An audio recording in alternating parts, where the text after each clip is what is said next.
দর্শক, কানাডার বাসাবাড়ির হালচাল সম্পর্কে আমাদের জানাতে প্রতিদিনের মতো আমাদের সঙ্গে যুক্ত হচ্ছেন জনপ্রিয় রিয়েলটর আশরাফ সিদ্দিক। আজকের বিষয় হচ্ছে যে ফার্স্ট টাইম হোম বায়াররা বাড়ি কেনার আগে কি কি বিষয়ে খেয়াল রাখবেন। আচ্ছা, কয়েকটা গুরুত্বপূর্ণ বিষয় বলছি। কারণ এখানে হয় কি যে ইমিগ্রেন্টরা যখন আসেন কানাডাতে, তারা সচরাচর প্রথমেই আসলে রেন্টাল কোনো একটা বাসা ম্যানেজ করেন। কিন্তু কতদিন আপনি এই রেন্ট পে করবেন, হ্যাঁ?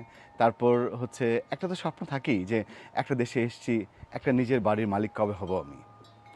তো বাড়ির মালিক হওয়াটা কিন্তু খুব ডিফিকাল্ট না, কিন্তু এর জন্য কিছু গুরুত্বপূর্ণ স্টেপস আছে। এই স্টেপসগুলো আপনাকে ফলো করতে হবে। যেমন সবার আগে হচ্ছে আপনাকে ডাউন পেমেন্ট ম্যানেজ করতে হবে। এটা হচ্ছে possibly the most difficult part. যে এই আপনি যে ধরনের বাসা কিনতে চান, এই বাসাটা কেনার জন্য আপনার কী পরিমাণ ডাউন পেমেন্ট লাগবে এই সম্পর্কে আপনার একটা পরিষ্কার ধারণা প্রথমে মানে পেতে হবে।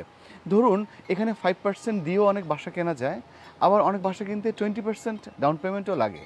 তা আপনাকে জানতে হবে আপনি আসলে কত পার্সেন্ট পর্যন্ত ডাউন পেমেন্ট ম্যানেজ করতে পারবেন, এবং এই ডাউন পেমেন্টটা অ্যাটলিস্ট 90 ডেজ আপনার অ্যাকাউন্টে থাকতে হবে। এটা একটা প্রিরিকুইজিট।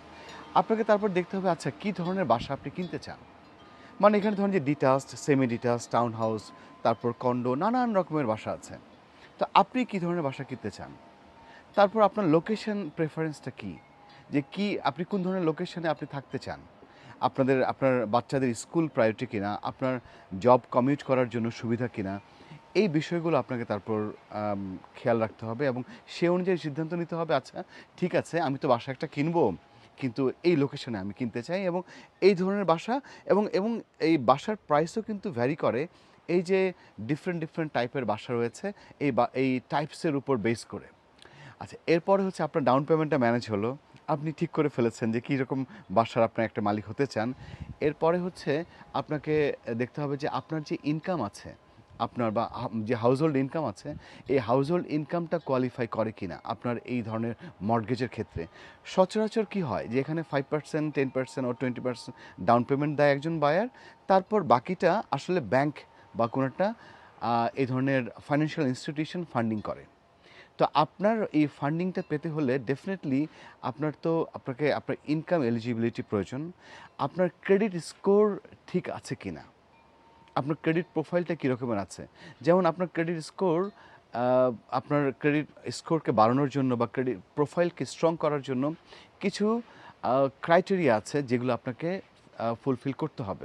দেখা যায় যে ডে ওয়ানে তো আপনি একটা ভালো ক্রেডিট পাবেন না, একটু সময় লাগবে, তাই না? যেমন আপনার ক্রেডিট কার্ড ইউজ করছেন কিনা, আপনার কার লোন আছে কিনা, এগুলো আপনি অন টাইমে পেমেন্ট করছেন কিনা, এই বিষয়গুলো আপনাকে খেয়াল রাখতে হবে। তো সেজন্য আপনি যদি একজন মর্টগেজ কনসালটেন্টের সাথে একটু কথা বলে নেন যে ঠিক আছে আমি কি কি বিষয় খেয়াল রাখবো আমার ক্রেডিটটাকে ঠিক করার জন্য, এবং আমার এই যে কারেন্ট ইনকাম রয়েছে যেটা, এই ইনকাম দিয়ে আমি কত পর্যন্ত মর্টগেজ আমি কোয়ালিফাই করতে পারবো, এবং আমি ডাউন পেমেন্টটা যে জায়গায় রেখেছি এটা ঠিক আছে কিনা। যেমন ধরুন আপনি ডাউন পেমেন্টের সাথে সাথে কিছু ট্যাক্স বেনিফিটও আপনি এখানে পেতে পারেন। যেটা হচ্ছে আপনি যদি টাকাটা আরআরএসপিতে রাখেন এবং সেখান থেকে আপনি ফার্স্ট টাইম হোম বায়ার্সরা যেই টাকাটা আরআরএসপি থেকে নিতে পারে, ডাউন পেমেন্ট হিসেবে ইউজ করতে পারে, সেই বেনিফিটটা নেন, তাহলে কিন্তু আপনি দুই দিক থেকে সুবিধা পাচ্ছেন। তো এরকমের অসংখ্য ইস্যুজ আছে যেগুলো একজন ফার্স্ট টাইম হোম বায়ারকে আসলে চিন্তা করতে হয়। কিন্তু খুবই স্বাভাবিক যে আপনি আরেকটা যেই দেশ থেকে এসেছেন সেই দেশের যে একটা বাড়ি কেনার প্রসেস আর কানাডার বাড়ি কেনার প্রসেস কিন্তু একই না।